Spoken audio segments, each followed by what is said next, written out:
오늘 우리에게 주시는 하나님의 말씀 함께 보겠습니다. 신약성경 사도행전 2장 42절로 47절까지 말씀입니다.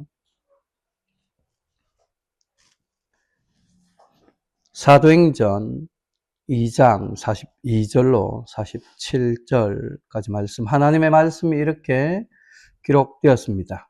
그들이 사도의 가르침을 받아 서로 교제하고 떡을 떼며 오로지 기도하기를 힘쓰니라. 사람마다 두려워하는데 사도들로 말미암아 기사와 표적이 많이 나타나니 믿는 사람이 다 함께 있어 모든 물건을 서로 통용하고 또 재산과 소유를 팔아 각 사람의 필요를 따라 나누어 주며 날마다 마음을 같이하여 성전에 모이기를 힘쓰고 집에서 떡을 떼며 기쁨과 순전한 마음으로 음식을 먹고 하나님을 찬미하며 또 온 백성에게 칭송을 받으니 주께서 구원받는 사람을 날마다 더하게 하시니라.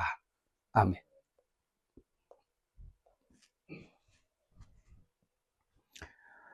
우리 계속해서 예수 그리스도의 죽으심과 부활로 세워진 교회의 존재 이유와 목적을 살펴보는 중이죠.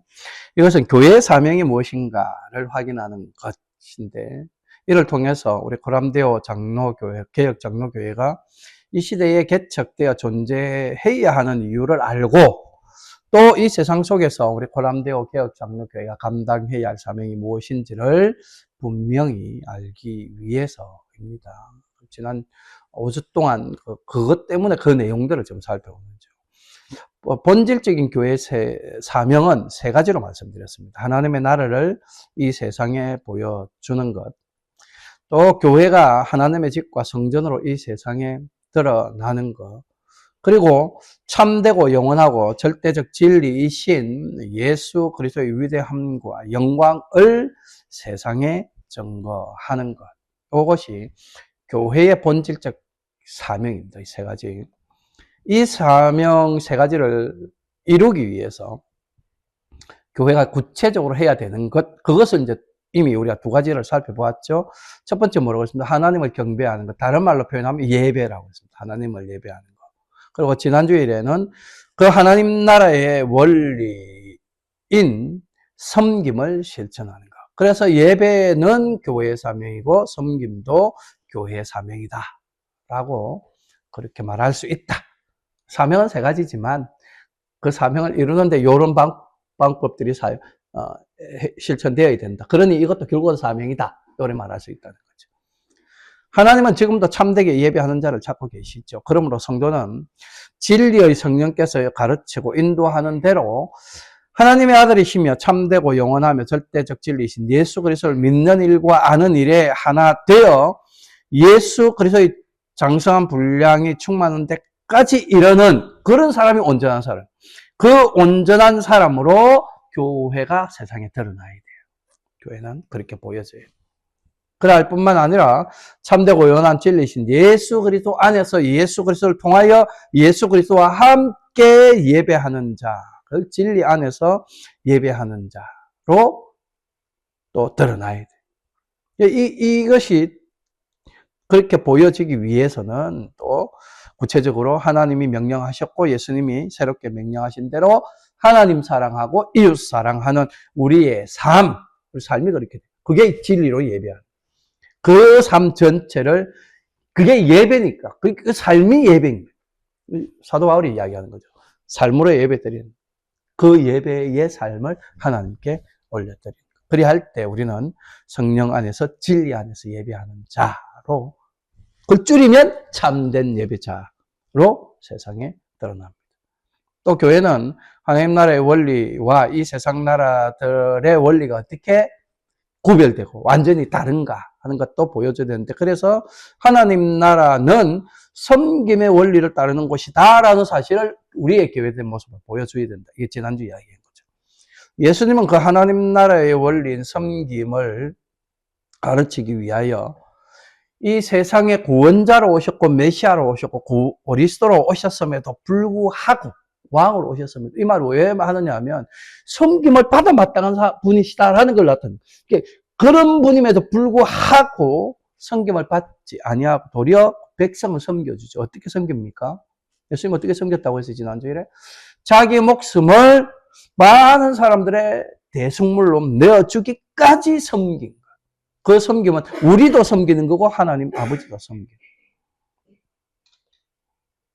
그리고 제자들에게 뭐라고 말씀합니까? 누구든지 크고자 하는 자는 섬기는 자가 되어야 된다. 어떤 되고자 하는 자는 종이 되어야 된다. 그렇게 가르치고. 교회의 머리 되신 예수님이 많은 사람을 위하여 자기 목숨을 대속물로 드리면서까지 섬기는 삶을 사셨으니까 그 몸의 지체인 우리들 교회는 당연히 섬기는 모습으로 사는 것 당연한 일이다. 머리가 섬기는 자면 몸도 섬기는 자고 머리가 자기 목숨을 내놓으면 몸도 자기 목숨을 내놓아야 마땅한. 그래서 예배도 섬김도 교회의 사명이다. 그렇게 말할 수 있다. 네, 오늘도 우리 고람대교 교역장로교회가 하나님의 교회 된 사명, 본질적 세 가지 사명을 잘 감당하기 위해 구체적으로 해야 할 것, 이제 세 번째 겁니다. 세 가지 사명을 하기 위해 첫 번째는 예배하는 것, 두 번째는 섬김하는 것. 오늘 이제 세 번째 또 다른 것을 이야기인데 이것도 하나님의 나라가 이 세상 나라들과 어떤 다른 원리로 살아가는 곳임을 우리에게 가르쳐 주는 거죠. 오늘 본문이 바로 그것을 가르쳐 줍니다. 본문 42절 말씀을 함께 봉독하겠습니다. 시작. 그들이 사도의 가르침을 받아 서로 교제하고 떡을 떼며 오로지 기도하기를 힘쓰니라. 여기에 보니까 초대교회 성도들은 사도의 가르침을 받아 서로 교제하며 떡을 떼며 기도하기를 전혀 힘썼다. 그리고 본문에 뒤에 가보면 46절, 47절 그 밑에 작게 써놨죠. 거기 보면 날마다 마음을 같이하여 성전에 모이기를 힘쓰고 집에서 떡을 떼며 기쁨과 순전한 마음으로 음식을 먹고 하나님을 찬미했다. 근데 이 내용 잘 읽어보면 결국 그건 예배하는 모습들이 나오죠. 그런데 그 예배하는 모습들 중에 또 다른 한 가지가 언급되어져 있다. 그게 뭡니까? 오늘 본문에는 교제하기를 힘썼다. 교제. 그러니까 초대교회 성도들은 날마다 모여서 예배드렸고 교제했다. 그 결과가 어땠을까? 그 결과가 어땠는가가 그 47절에 나오죠. 온 백성에게 뭐를 받았다고요? 칭송을 받았다. 온 백성은 누구를 가리킵니까? 온 백성. 온 백성은 교회 밖에 있는 사람. 교회로 모여가지고 이걸 했는데 그 나머지 백성들이 칭송했다. 그러니까 교회 밖에 있는 사람. 예수를 믿지 않는 사람들이 예수 그리스도의 이름으로 모여 예배하고 교제하는 자들을 칭송했다. 이 칭송은 칭찬하고 높이 평가했다. 이런 의미. 왜요? 세상은 자기의 유익만을 추구하는 이기적이고 자기 중심적인 삶을 사는데 이 예수의 이름으로 모인 예수 그리스도의 이름으로 모여갖고 예수 그리스도를 예배하는 예수 그리스도 안에서 예배하는 그런 사람들 보니까 세상 사람들 저거하고 너무 다르다. 너무 다르게 사는. 그 다르게 사는 사람 삶이 이상하게 보이는 게 아니고 악하게 보이는 게 아니고 이게 저것들이 우리보다 더 못하구나 이렇게 보이는 게 아니고 더 괜찮아 보이고 더 좋아 보이는 거야. 더 나은. 그러니까 그걸 칭찬하고 칭송, 높여 평가했다.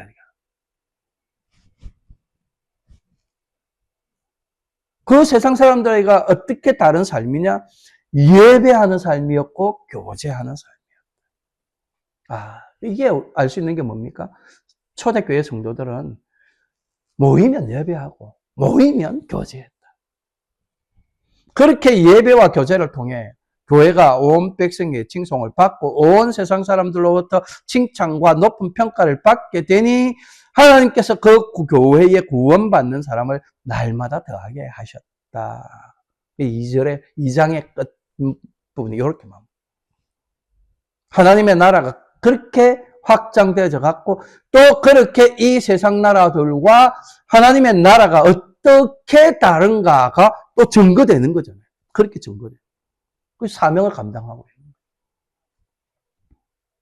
거예요. 2주 전에도 강론에서 교회는 예배를 통해 하나님의 나라를 세상에 증거한다. 예배는 하나님 나라가 어떠한 곳인가를 보여준다라고 말씀을 했는데, 오늘 본문도 교회가 교제를 통해서 하나님의 나라를 세상에 증거할 수 있다라는 사실을 명확하게 우리에게 보여주고 있어요. 그러므로 교제, 이 교제를 다른 말로 하면 친교, 사귐 이렇게 말할 수 있는데, 그래서 이 교제도 교회의 사명이다 이렇게 말할 수 있다는 거죠. 사명을 성취하기 위한 방법들 중에 예배와 섬김을 언급했는데, 이제는 이 사귐, 교제 이걸 말한다. 왜 이걸 제가 교제, 친교, 사귐을 같은 말로 표현을 하느냐 하면, 오늘 본문에서 교제라는 단어로 번역되어진 이 헬라 원어가 코이노니아, 많이 들어봤죠? 코이노니아. 이 코이노니아의 사전적 의미, 이건 참석이라고 하는 영어로 participation 맞죠? participate 하다, 참여하다. 또 이게 나누어 주다, 뭐 그런 의미도 있고, 펠로우십 하는 거, 친교, 교제 이런 의미도 있고, 뭐 기부하다, 뭐 이런 그런 의미도 이 코이노니아는 포함되어 있습니다. 근데 일반적으로 이게 문장 안에서는 어떻게 사용되냐? 상호 교류하다, 함께 무언가를 나누다. 이때 나누다, 막 나누어준다, 이런 개념이 아니고, 함께 우리가 뭐 이렇게 쉐어링 한다, 이런 거 있잖아요. 그런 개념.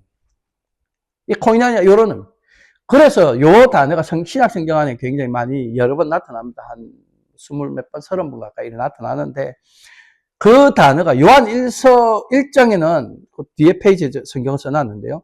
요한 1서 1장에는 뭐 어떻게 번역됐냐? 사귐이라는 단어로 표현되어져 있고, 갈라디아서 2장, 그 아래 보시면, 갈라디아서 2장에는 친교라는 그런 말로 번역돼요. 같은 단어고, 헬라어. 그러니까, 신약 성경 안에서 교제라는 말이 나오고, 사귐이라는 말이 나오고, 친교라는 말이 나온다. 그게 다 같은 단어예요. 그럼 우리는 사귐, 교제, 친교, 같은 의미로 사용하면 되는 거예요. 그러니까, 이 교제나 사귐이나 친교 다 같은 의미입니다. 내가 말을 혹시 바꾸어서 표현해도 여러분들은 똑같은 걸로 이해하시면 돼요. 이것은 결국 교회가 하나님의 나라를 세상에 증거하는 데 있어서 반드시 실천해야 하는 일이다라는 것을 우리가 알 수 있겠죠.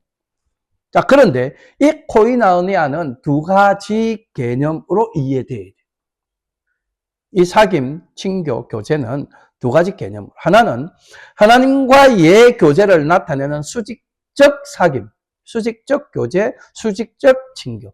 다른 하나는 성령을 통한 성도들 사이의 그 교제를 나타내는 수평적 사귐. 십자가 생각하면 됩니다. 위로, 옆으로.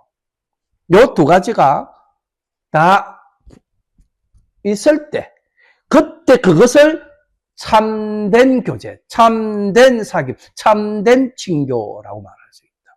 둘 중에 하나만 있으면 불완전한 거죠. 세상 교회 밖에 사람들 사이에 사귐이나 친교나 교제가 있습니까? 없습니까? 있죠. 자기들끼리도 하니까. 그런데 거기에 뭐가 없어요? 자기들끼리는 있으니까 그 수평적 사귐은 있는데 거기에 하나님과의 교제, 예수 그리스도와의 교제가 없잖아요.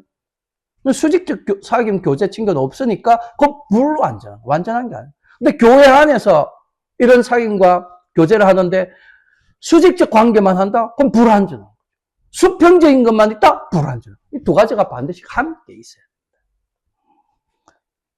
그럼 그 수직적 사귐이라는 거, 하나님과의 사귐이라는 거, 성령의 교통하심으로 이루어지는 것이죠. 명확하게. 그리스도의 몸인 성도들 안에 성령께서 내주하실 때 하나님께서 그의 백성들과 나누는 사귐이고 교제이고 친교라는 거죠.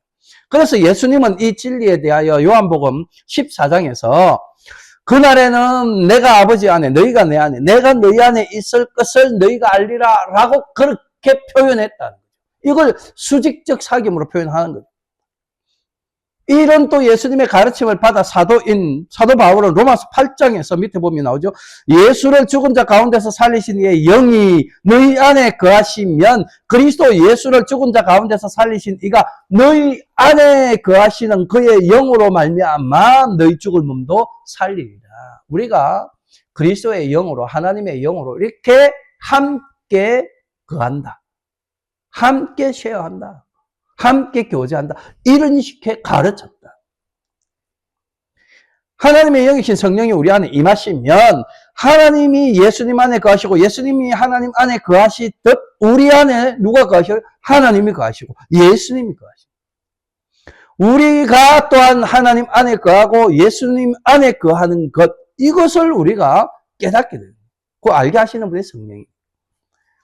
이로써 이렇게 우리가 하나님 안에 있고 하나님이 우리 안에 있고 우리가 예수님 안에 있고 예수님이 우리 안에 있으면 하나님이 주시는 기쁨이 예수님으로 말미암는 기쁨이 우리 안에 충만하게 된 그거 요한복음 15장에 나오는 말씀입니다.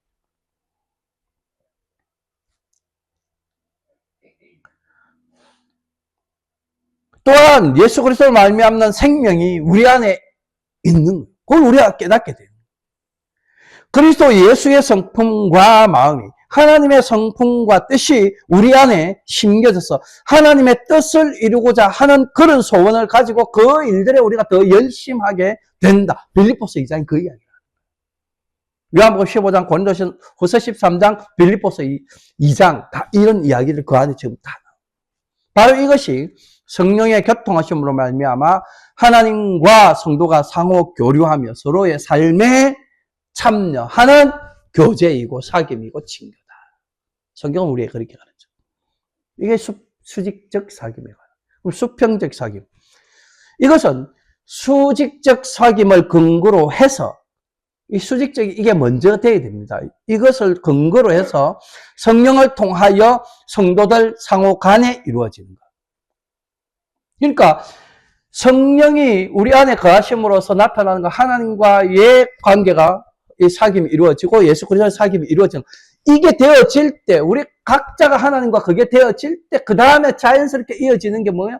우리들 상호간에 성도들 상호간에 그런 교제와 사귐입니다. 왜 그렇습니까? 동일한 하나님이 우리 각자 안에 계시는 거잖아요. 동일한 그리스도가 우리 각자 안에 있으니까 우린 결국 그리스도를 통해서 하나님을 통해서 그 교제가 이어질 수밖에 없는 거예요.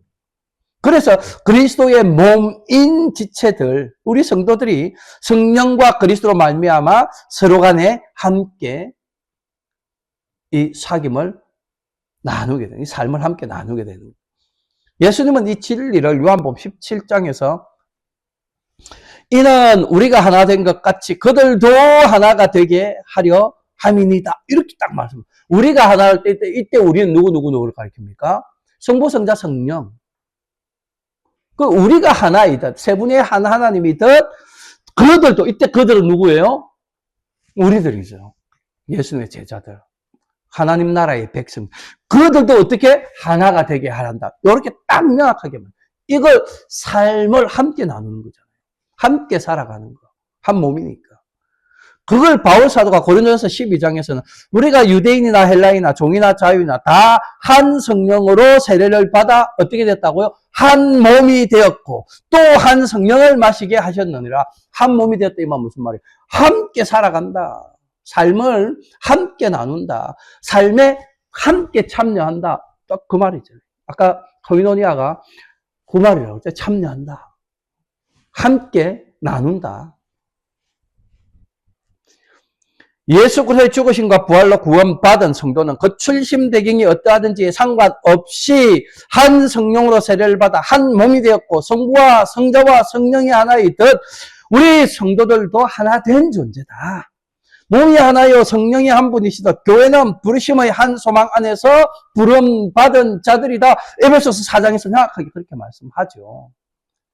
그래서 교회는 성도들은 함께 기뻐하고 함께 온전하게 되고 함께 위로를 받으며 마음을 같이하며 함께 평안을 누리게 된다. 고린도후서 13장이 그 이야기를 합니다.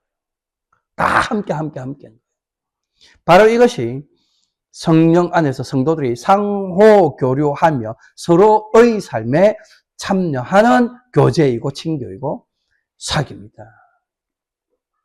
이런 두 가지 측면, 수직적인 것, 수평적인 것, 이것을 고려할 때 일반적으로 교회 안에서 일어나는 비상적이라는 게 그냥 실체가 없는, 말로만 하는, 생각으로만 하는 그런 비상적인, 그리고 사회적인 그런 사귐을 갖는 교제.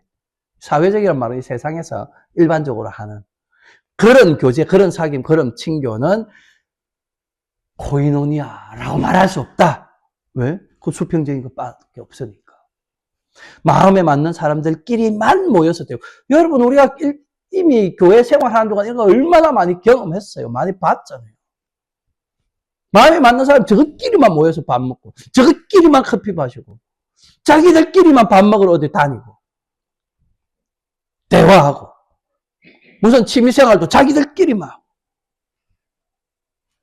그렇게 하는 건 성령 안에서 성령으로 말미암는 교제 아닌, 그거는 그럴 수 없다. 심지어 교회 안에서조차 혈연, 지연, 학연, 이게 무슨 말인지 아세요? 혈연, 피가 이렇게 가깝다는 거죠. 지연은 뭐예요? 지역적인 연고, 지역의 관계. 우리 어디 출신이다. 나는 경상도 출신이다. 전라도. 교회 안에서 이런 말 하는 사람들이 얼마나 많아. 나는 서울 출신이고, 나는 부산 출신이고. 그래서 우리 부산 사람들은 저로 통하고, 서울 사람들은 저것끼리 통하고. 이런 거. 학연은 뭐예요? 학교, 출신 학교. 나는 어느 중학교 나왔고, 어느 고등학교 나왔고, 어느 대학 나왔고. 나는 전공이 뭐고. 나는 이런 회사 다니고.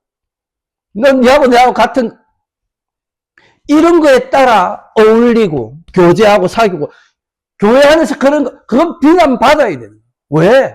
그 성령을 따라 하는 게 아니니까. 그건 교회를 해치는 거예요. 하나님의 나라를 증거하는 걸 막는 일이에요. 그럼 그건 다 세상 사람들이나 하는 거잖아요. 세상의 침묵이라니까. 그런 게 교회 안에서 되어지면 안 된다. 그래서 여러분, 사도들이 정말 여러 번 언급하며 가르친 내용이 뭐예요? 예수 그리스도 안에서의 부르심에는 차별이나 구별이 있을 수 없다라는 사실을 증거해요. 요한복음 15장 9절, 로마서 3장 22절, 로마서 10장 12절, 골로새서 3장 11절 등에서 차별과 구별이 없다라고 그렇게 계속해서 반복하여 말합니다. 야고보 사도는 야고보서 2장 11절과 4절에서 사람을 차별하여 대하지 말라. 서로 차별하는 것은 악한 생각으로 판단하는 자가 되는 것이다 라고까지 말해요. 차별과 구별은 교회 안에서 말하는 겁니다. 지금 세상엔 차별과 구별이 있어요. 그 세상에 하는 걸 말하는 게 아니에요. 교회 안에서의 차별과 구별은 악한 생각으로 판단하는 것이다. 그래서 야고보 사도는 야고보 2장 9절에 이렇게 말합니다. 우리 함께 봅니다. 시작. 만일 너희가 사람을 차별하며 대하면 죄를 짓는 것이니 율법이 너희를 범법자로 정죄하리라. 교회 안에서 이렇게 차별하며 이렇게 구별하여 대하면 뭐를 한다고요? 죄 짓는 거다. 너는 범법자다. 죄인이다. 딱 그 이야기야. 여러분, 제가 설교할 때 하는 이런 이야기들은 세상을 대해서 하는 이야기 아닙니다. 나는 세상이 어떤 죄를 범하고 살아가는지 관심 없습니다. 성경은 세상이 어떤 죄악을 행하며 사는 것에 그거에 대해 관심이 없어요. 그걸 말하지 않아요. 성경은 우리 교회를, 교인들을, 하나님 나라의 백성들이 어떻게 살아야 되는가를 말하고 있는. 이 말씀도 우리가 세상을 그건 세상은 이미 구별되어져 있습니다. 우리가 예배로 모이는 것 자체가 이미 구별됐음을 내가 말했잖아요. 우리는 예배로 세상을 구별하고 있는 거예요. 하나님은 우리가 예배로 모이는 것을 통해서 교회와 세상을 구별합니다. 그러니까 그 이야기를 하는 게 아니에요. 교회 안에서 구별된 자들끼리 모였는데 그 안에서 구별과 차별이 있으면 그건 안 된다. 이 이야기를 하는 거예요. 잘 알아들어야 돼요. 오해하면 안 돼요. 그러므로 교회 안에서는 성도들 사이에서는 어떤 차별이나 구별도 없어야 합니다. 모두가 성령 안에서 성령을 통하여 함께 교제하고 서로 친교하고 상호 교류하며 서로의 삶에 참여해야 합니다. 왜? 한 몸이니까. 교회는 그렇게 서로 하나 되었음을, 한 지체 되었고 한 몸 되어 있음을 세상에 증거해. 아까 내가 성경에 다 거의 보여줬잖아요. 우리가 한 지체임을 그렇게 드러내야 돼요. 왜 우리가 그래야 됩니까? 왜 우리가 한 몸 한 지체 됐다는 것을 드러내야 돼요. 예수님이 그렇게 사셨기 때문에. 그게 예수님의 삶이니까. 내가 왜 우리가 교회된 모습으로 세상에 보여지는, 그게 예수님의 실체입니다. 우리가 그 예수님께 붙어 있는 거죠. 우리를 구원하러 오신 예수님은 자기를 따라오는 제자들, 그 백성들, 자기의 구원의 대상인 그 백성들에 대하여 이런 차별과 구별이 없이 교제하시고 사귀셨다. 성경이 딱 그렇게 우리에게 증거하고, 복음서가 그렇게 증거하잖아요. 예수님이 12 제자를 부르실 때 어떠한 자격과 조건을 두고 불렀습니까? 아니에요. 예수님의 제자들의 그 당시에 지위나 직업이나 이런 거 보면 막 얼마나 다양해요. 당시 심지어 오히려 더 보잘것없는 무시당하고 면시당하고 그 시대에서 볼 때는 오히려 차별당할 만한 사람들도 포함되어져 있잖아요. 어부, 세리가 오늘날은 뭐 텍스 받는 사람들이니까 오늘날 괜찮은 직업이에요. 이 당시의 세리는 백성들에게 세금 받아서 그 세금을 어디에 갖다 줍니까? 로마에 갖다 줘. 이스라엘 그 유대인들에게 세금 걷어갖고 정복자인 로마에서, 그러니까 세리는 그 당시에는 일종의 그 나라를 팔아먹은 사람하고 거의 비슷한 수준. 그렇게 인식되는 거예요. 매국노 이런 거 알죠? 다른 나라 정복국에 더 추종하는 세력이다. 그러니까 얼마나 이거는 나쁘게 보여. 그 당시에 사람. 세리도 마태가 세리예요. 세리 마태. 예수님 제자잖아요. 반로마파 사람이라는 것은 독립하겠다. 이제 우리는 로마의 지배를 거부한다. 너가 물러가라. 그래서 막 데모 수준이 아닙니다. 막 이렇게 과격하게 뭔가를 하는. 그 성경의 셀롯 당원이라고. 그렇게 활동했던 사람도 예수님 제자 중에 한 명이 있어요. 그것뿐만입니까? 나중에 예수님을 배반할 자도 그 안에 제자로 있죠. 12 제자에 포함되어져 있다. 예수님은 구별과 차별이 없었습니다. 유대인도 있는 거 그 안에. 예수님은 자기를 만나러 오는 대상에도 어떠한 구별은 차별 두지 않았어요. 아이나 어른의 차이 없잖아요. 아이들 데리고 오니까 예수님 번거롭고 귀찮고 그렇다고 막으니까 그러지 말라고 뭐라 하잖아요. 예수님은 누군가의 병을 고쳐주실 때 아무런 차별이나 구별, 조건 없이 다 고쳐주나. 유대인도 고쳐셨고 이방인도 고쳐줘요. 제일 많이 고친 사람이 주로 그 동네 사람들이니까 유대인들인 거죠. 히브리 백성들, 이스라엘 백성들. 그런데 그 중에 종종 이방인들 나오잖아요. 로마 군병 언급 나오고 백부장이면 로마인인 거예요. 로마 사람. 이방인이잖아요. 그 백부장의 종을 고쳐주잖아요.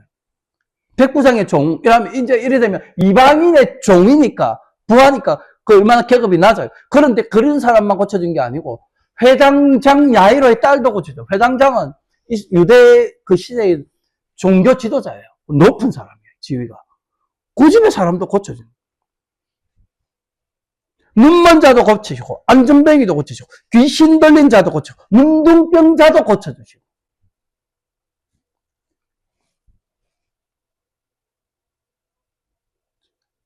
종교 지도자인 니고데모, 바리새인입니다. 성경에 바리새인이라고 명확하게. 니고데모를 만나 주셨던 예수님은 지난주 우리가 보았던 본문에 나오는 사마리아 여인, 그 수가성에 사는 여인도 만나 주잖아요. 만나러 가신 거죠. 사마리아 지역에 대해서 아까 설명드렸죠, 지난주에. 왜 멸시받았는가. 북이스라엘 멸망당했을 때 아수로가 그쪽 지역에다가 자기 나라 사람들 데리고 와갖고 결혼시켜버려. 피가 섞이게 만들어. 그래서 유대인들이 볼 때는 저 사람들은 혼혈 족속이다. 우리 하나님 백성 선민이라고 하는 거룩한 백성에 포함시킬 수 없다. 멸시하는, 이방인과 같이 여기는 그런 쪽. 그게 사마리아 사람들이에요. 성경에서 사마리아 사람이라는 표현이 나오면 딱 그런 의미예요. 그런 여인도 만나러 갔다. 그런 사람을 만나면 유대율법상 부정해지는 거. 부정하면 정결의식 거쳐야 돼. 부정하다 이렇게 돼버리면 그 죄질과 똑같은 거예요. 제사 지내서 제물 드리고 해서 정결해야 돼. 그러니까 유대인들은 사마리아 사람 만나면 안 돼요. 그런데 그래서 그 수가성 여인이 아니 물 달라는 예수님 보고 당신 유대인인데 왜 나한테 물 달라고 이렇게 이야기까지 하고 이러냐. 와 놀랍다는 식으로 말하는 거예요. 그러는 예수님은 그렇다.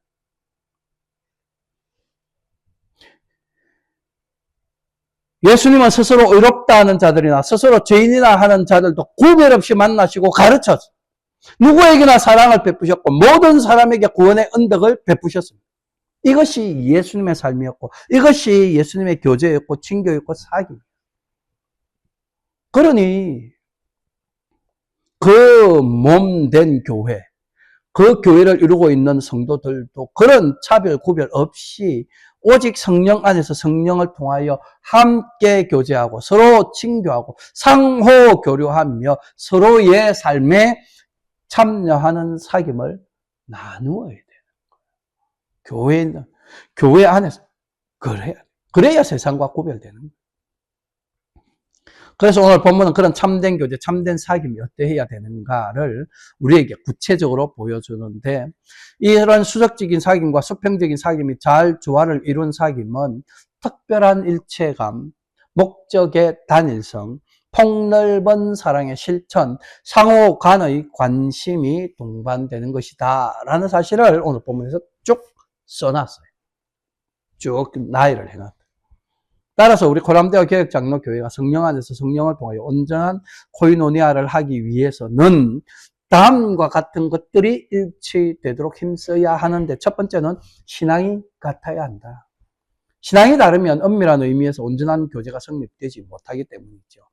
이런 근본이 되는 수직적 사귐이 달라서 수평적 사귐까지 달라지는 결과를 초래하기 때문에 부부라 할지라도 부모와 자녀라 할지라도 같은 피를 나눈 형제라 할지라도 신앙이 다르고 믿음의 고백이 다르면 참된 교제와 사귐이 불가능하다. 그래서 우리 개혁교회들은 성도가 아닌 자와 결혼하는 것을 금지하는 거예요. 믿음이 있는 자와 믿음이 없는 자가 만나는 것을 금지하는 이유가 수직적 사귐이 안 되면 수평적 사귐 자체도 이루어지지 않기 때문에 그것 때문인 거예요. 그러므로 교회와 성도는 반드시 우리 주 예수 그리스도에 대한 믿음과 신앙의 고백이 일치해야 합니다.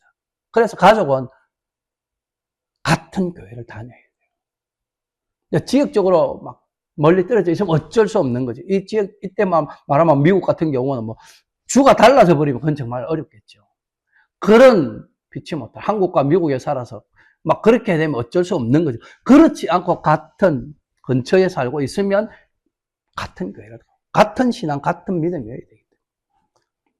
예수 그리스도를 아는 것과 믿는 일에 하나 되라고 바울이 그렇게 말했는데 그 하나 되는 게 온전한 사람을 이룬 그렇게 그리스도의 장성한 분량에 이르기까지 함께 자라가야 하기 때문에 그래서 신앙이 같아야 한다. 두 번째로 삶의 목적이 같아야 합니다. 바람직한 코이노니아가 성립되려면 사는 목적, 우리 사는 이 땅에서 지금 우리가 직업을 가지고 돈을 벌고 하는 모든 그 행위들의 목적, 우리가 일을 하고 다니고 학교 공부하고 하는 그런 목적, 이런 게 같아야 됩니다. 그래서 바울 사도는 우리 믿는 자들에게 믿지 않는 자와 함께 멍여매지 말라. 무슨 말이냐면 믿는 사람과 안 믿는 사람이 뭔 일을 같이 하지 말라. 왜? 방향이 다르니까. 안 믿는 사람들은 그 삶의 방향이 세상을 향해 있고 믿는 우리는 하나님 나라를 향해 있으니까 반대로 가는데 그 사람들이 뭐 뭉쳐가지고 뭘 같이 한다는 거, 그거 안 돼. 안 돼. 그 애초에 안 하는 게 맞아. 의와 불법이 함께 할 수 없고, 빛과 어둠이 사귈 수 없고, 빛과 어둠이 어떻게 만나요? 만날 수가 없어. 그리스도와 사탄이 좋아할 수 없고, 하나님의 성전과 우상이 일치할 수 없듯이, 이건 성경의 이야기예요. 그대로 말씀 그대로예요. 믿는 자와 믿지 않는 자가 서로 관계할 수 없습니다. 삶의 궁극적인 목적이 천국과 지옥으로 다른 사람들 사이에 진정한 사귐이라는 거 있을 수 없습니다. 그러므로 교회와 성도는 영원한 하나님의 나라 천국에서의 삶을 고대하며 이 땅에서도 그 천국 백성의 삶을 살고자 하는 동일한 목적, 이게 삶의 방향입니다. 그 방향을 가지고 있을 때 진정한 코이노니아를 경험할 수 있어요. 그러니 여러분, 친구를 사귀어도, 늘 제가 여러분들에게 말하는, 친구를 사귀어도 믿는 사람을 사귀라 하는 이유가 그거예요. 안 믿는 사람하고는 그냥 관계, 사회적 관계만 딱 유지를 하는 거지, 더 깊은 사귐으로 나아갈 수 없다. 방향이 다르기 때문에. 그래서 삶의 목적 방향이 같아야 된다. 세 번째로, 마음이 같아야 돼요. 바울 사도는 빌립보서 4장 2절에서 같은 마음을 품으라 라고 그렇게 권면했고, 베드로 사도도 베드로전서 3장 8절에서 마음을 같이 하라 라고 그렇게 권면하였습니다. 어떻게 하면 마음이 같을 수 있을까요? 어떤 마음이면 같은 마음이 될까요? 빌립보서 2장 5절로 8절에 그 답이 딱 나와 있어요. 함께 공독합니다. 시작.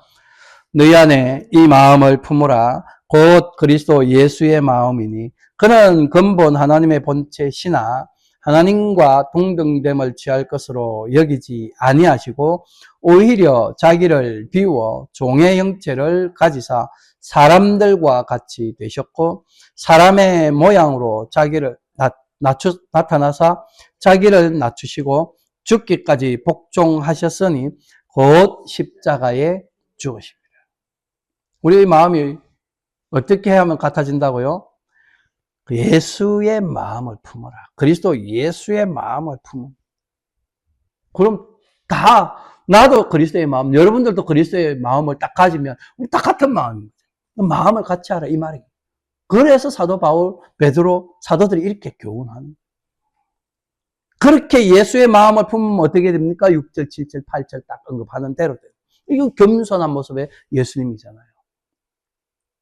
그 섬기는 자의 모습의 예수님이잖아요.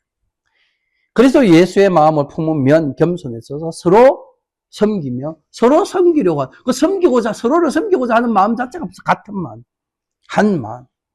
그렇게 마음을 같이 하면 같은 사랑을 가지고 뜻을 합하여 한 마음을 품어 아무 일에든지 다툼이나 허영으로 하지 않게 되고 오직 겸손한 마음으로 각각 자기보다 남을 낮게 여기고 각각 자기 일을 돌아볼 뿐더러 또한 각각 다른 사람의 일을 돌보게 되어 서로의 마음 안에 그리스도의 기쁨으로 충만하게 됩니다. 이게 빌립보서 2장 2절로 4절의 말씀이에요. 이것이 성령 안에서 성령을 통한 참된 교제, 참된 사귐. 그럼 우리는 왜 참된 교제, 참된 사귐을 나누어야 할까? 왜 우리의 신앙이 같아야 하고, 왜 우리의 삶의 목적이 같아야 하고, 왜 우리의 마음이 같아야 하느냐? 바울 사도는 그 답을 빌립보서 1장에서 이렇게 증거하는데 함께 보겠습니다. 시작. 너희가 첫날부터 이제까지 복음을 위한 일에 참여하고 있기 때문이라. 같은 마음을 품고요. 우리가 이렇게 교제하고 함께 사귀고 친교해야 되는 것. 오늘 저와 여러분들이 교회로 부름받은 것. 우리 코람데오 개혁장로교회가 세워진 것. 다 무엇 때문에? 복음을 위한 일에 참여하고 있기 때문에 라고 성경이 말하죠. 교회의 참된 교제, 성도들의 참된 사귐은 복음을 위한 일에 참여하는 것이다 라고 딱 이야기를 합니다. 복음은 예수 그리스도로 말미암는 구원과 영생의 소식이잖아요. 복음은 예수 그리스도로 말미암아 이 땅에 임한 하나님의 나라 천국에 대한 소식. 복음은 장차 예수 그리스도와 함께 완전하게 임할 그 하나님 나라에 관한 소식.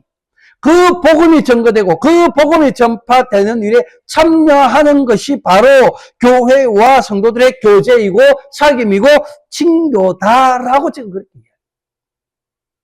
그래서 코이노니아는 교제와 친교와 사귐은 복음을 위한 일에 참여하는 것이다. 그래서 해야 돼요. 그래서 복음을 위한 일에 참여하는 것이기 때문에 교회 안에서 이런 교제와 사귐은 어떤 이해관계에 따라 하면 안 되고 혈연, 지연, 학연에 따라 해서도 안 되고 모든 성도들이 차별이나 구별 없이 같은 믿음, 같은 목적을 향해 같은 마음으로 해야 되는 거예요. 복음을 위한 일이기 때문에 예수 그리스도를 알고 믿는 일에 하나 되어 한 성령으로, 한 믿음으로, 한 지체 되었음을 고백하며 이 땅에서는 나그네와 외국인의 삶을 서로 위로하고 서로 격려하며 함께 하나님의 나라 그 천국을 바라보며 그걸 바라며 함께 살아가는 이것이 성령 안에서 성령을 통해 나누는 교제와 사귐의 삶, 진정한 코이노니아의 삶. 이런 코이노니아의 삶을 사는 교회와 성도들에게서 반드시 보여지고 드러나는 어떤 현상, 어떤 모습, 그런 게 있다. 오늘 본문이 그렇게 있는데, 그 본문의 내용이 바로 오늘 중간에 있는 내용들이었어요. 사도행전 2장에. 믿는 사람이 다 함께해서 모든 물건을 서로 통용하고 또 재산과 소유를 팔아 각 사람의 필요를 따라 나눠주며 자기 재물을 조금 더 자기 것이라 하는 이가 하나도 없더라. 이 이야기는 나중에 오늘 본문인 2장 외에 뒤에 4장에도 또 언급된 한 몸, 한 지체, 한 가족이니까 모든 것을 아낌없이 공유하게 돼요. 가족이니까 엄마, 아빠 거, 자녀들 거, 자녀들 거, 엄마, 아빠 거, 이렇게 된다. 가족 사이에 네가 내 것이 없다. 이 가족 사이에 네가 내 것 있으니까 오늘 세상에서 가족 사이에 소송이 일어나는 거예요. 부모의 것을 달락해서 저 형제의 것을 내놔라. 그래서 그런 일들이 일어나고. 참된 가족인가? 그것도 참 의심되는 게 오늘 이 시대예요. 우리가 다 한 믿으면서 함께 그리스도와 죽고 함께 사는 그런 사이인데 그 사이에 뭐 네가 내 것이 어딨냐? 말이 안 되는 거죠. 문제는 안타까운 것은 오늘 이 세상 교회 안에서 이런 모습을 찾아보기가 어렵다. 요즘 그렇게 하는 교회 봤어요? 네가 내 것 없이 살아가는 교회 봤어요? 그런 본 적 있으면 말해봐요. 나는 지금까지 거의 이제 60이 다 돼 가는데 몇 년 있으면 60인데 그 60평생에 한 번도 그런 게 본 적이 없어 나는. 함께 죽고 함께 사는 공동체라는 개념마저도 내가 볼 때 내가 어릴 때는 있었는데 지금은 이제 그런 것마저도 더 희미해져 버렸대. 그게 오늘 이 시대 교인들의 실상이라고 나는 봐. 같은 믿음, 같은 신앙도 고백하지 않아요. 이건 내가 직접 경험한 거니까, 목회하는 동안에. 목사에게 바꾸라고 그렇게 말하는 교인들도 내가 봤어. 세속의 그 정치적 이념과 사회적 사상에 함몰되어져서 서로 편을 갈라 비난하고 비판하는 게 오늘 교회의 모습 아니에요? 세속의 그 정치적인 사상 가지고 와서 교회 안에서 서로 막 욕하고 비난하고. 아니, 세상의 정치가 어떻게 돌아가는 게 왜 교회 안에서 중요한 이고 왜 그걸 가지고 교인들이 편을 나눠요? 그게 오늘 교회의 모습이에요. 난 이해할 수 없어. 함께 나그네 되어 강녀 같은 이 세상을 동행하고 있다는 생각, 내가 볼 때 아예 없는 사람들이기 때문에 그렇다. 한 몸, 한 지체라는 표현이 성경에 있는지조차도 모르는 교인들이 훨씬 더 많은 게 아닌가, 나는 그렇게 짐작돼요. 얼마나 가르치지 않았으면, 얼마나 성경을 읽지 않았으면, 이런 말씀, 오늘 내가 계속 그런 거 보여줬는데, 이런 것도 모르기 때문에 나는 그런다고. 그렇게, 그런 걸 모르는 사람들이 모여 있으니까, 그들이 가진 것이 내 건 내 거고 네 건 내 거고, 심지어 교회 안에서도 내 건 내 거고 네 것도 내 거고, 이런 일들이 일어나는 거예요. 사도행전의 그 초대교회의 모습 찾아볼 수 없다. 모든 물건을 서로 통용하는 일, 오늘 현대교회에서 볼 수 없는 거예요. 일어날 수 없는 일. 자기 재물은 자기 것이 나 그렇게 여기니까 다른 사람의 부족을 살펴 필요를 나눠주는 일, 그거가 잘 안 되는 거예요. 그 중에 조금 선한 마음을 가진 사람들이 그런 일을 하는 거 보이긴 합니다. 그건 드물게 보이긴 하는데, 교회는 그런 일들이 잘 안 일어나. 다른 사람의 필요가 무엇인지에 관심조차 가지지 않고 교회를 다니고 있는 거예요. 그러니 그런 교회들에서 참된 교제, 참된 사귐 기대도 안 될 뿐만 아니라 아예 없다라고 봐야 되는 거죠. 교회에서 진정한 코이노니아를 전혀 기대할 수 없는 것이 오늘 이 시대. 그래서 오늘 이 시대의 교회는 겉으로 드러나는 거, 세상 사람들이 볼 때 어떻게 보여요? 항상 분열, 다툼밖에 없는 거예요. 지난 주간에 이런 교회에 대하여 세상 사람들이 어떻게 생각하는가, 평가하고 있는가 하는 게 설문조사의 결과가 나온 걸 봤어요. 하필 마침 딱 설교를 이런 걸 하는데, 한국의 설문조사 결과, 한국 교회를 신뢰하지 않는다라는 대답이 그 설문조사에 75.4%가 그렇다라고 해요. 75%면요, 4명 중에 3명이 그렇다라는 거죠. 한국 교회를 신뢰하지 않는 거예요.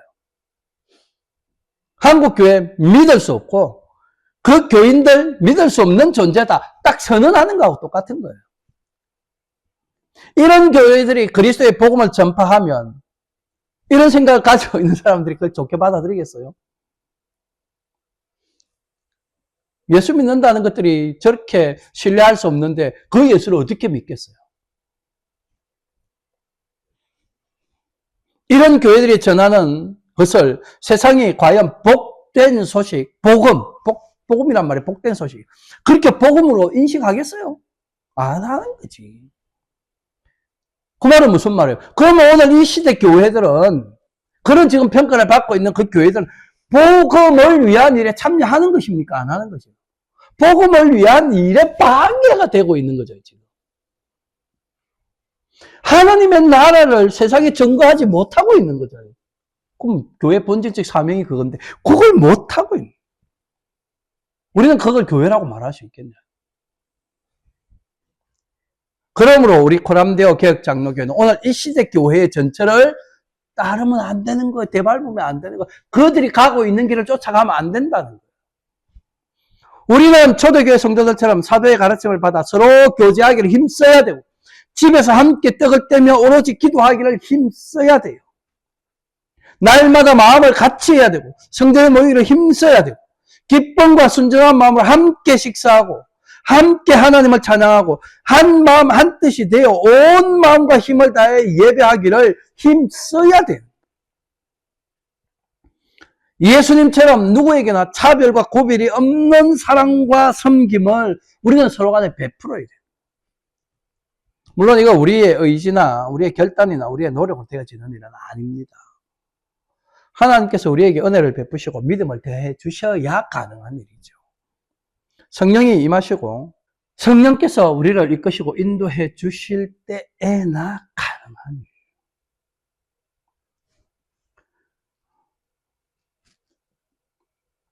그러니 여러분, 저와 여러분들의 기도가 어때야 됩니까? 성령이 우리를 이렇게 할 수 있도록 이끌어 달라고 기도해야 돼요. 성령이 우리를 주관하셔요. 우리의 마음을 바꾸시고 우리의 마음에 그리스도의 마음으로 충만케 해달라고 기도해요. 우리 코람데오 개혁장로교회가 사람이 많아지고 교회당 멋지게 짓고 세상에 우리 교회의 아름다움을 봐라, 그런 것을 목표로, 그런 것을 향하여 나아갈 게 아니고 우리 각자의 마음에 그리스도 예수의 마음을 품게 하여 예수님의 성품으로, 하나님의 성품으로, 하나님의 마음으로, 예수님의 마음으로 그렇게 가득해지고 충만해질 지도록 해달라고. 그걸 우리가 기도하고 강구해요. 그리야 할 때 우리에게서 서로 사귐이 일어나요. 하나님과의 사귐이 바르게 되어짐과 동시에 우리 서로 간의 그 사귐, 교제, 친교도 가능해지기. 그러므로 이 일을 위해서 열심히 기도하고 더 열심히 하나님과 교제하고 더 열심히 그리스도의 마음을 품기를 강구하며 우리 안에 참된 사귐, 온전한 코인오니아를 이루어갈 수 있는 그런 저와 여러분 되시기를 바라고, 그런 우리 코람데오 개혁 장로교회로 세워가는 또 우리가 되기를 우리 주님의 이름으로 간절히 축원합니다. 함께 기도하겠습니다. 억만 죄악 가운데 죽었던 우리를 불쌍히 여기사 그리스도 예수 안에서 구원하시고 다시 살리시어 하나님 나라 자녀 되게 하시고 하나님 나라 백성 되게 하시고 오늘 이 땅에서는 그리스도의 몸된 교회로 세워주심을 감사드립니다. 원하옵게는 우리를 그리스도의 몸된 교회 되게 하셨으니 예수님이 사셨던 것처럼 예수님이 하나님과 교제하고 친교하고 또 사귀셨던 것처럼 또한 예수님이 자기의 백성들에게 대하여 구별 없이 차별 없이 사랑과 섬김을 은혜를 베푸셨던 것처럼 오늘 저희들도 예수님을 따라 우리 안에 그런 차별과 구별이 없는 그런 사귐과 교제, 친교를 이루어가게 하시고 하나님과의 사귐과 친교와 교제, 예수 그리스도의 사귐과 친교의 교제에도 부족함이 없도록 늘 은혜로 붙들어 주시옵소서. 우리 코람데오 개혁 장로교회는 초대 교회 성도들처럼 서로 섬기기를 힘들고 함께 모이기를 힘들고 함께 기도하며 날마다 같은 마음으로 순전한 마음으로 함께 하나님을 찬송하고 한 마음 한 뜻으로 교제해가는 그런 교회 되게 해 주시기를 원하올 때 이런 우리의 교회된 모습을 통하여 하나님의 나라가 세상과 어떻게 다른지를 증거하게 하시고 또 이런 우리의 교회된 삶의 모습을 통해 예수님이 어떤 분이셨는지 예수님이 이루신 것이 어떤 것인지를 세상에 증거하게 하여 주시옵소서. 이 일에 귀히 쓰임받는 우리 코람데오 개혁장로교회 모든 성도들 되게 해 주시기를 원하오며 우리를 구원하신 구주 예수 그리스도 이름으로 기도합니다. 아멘.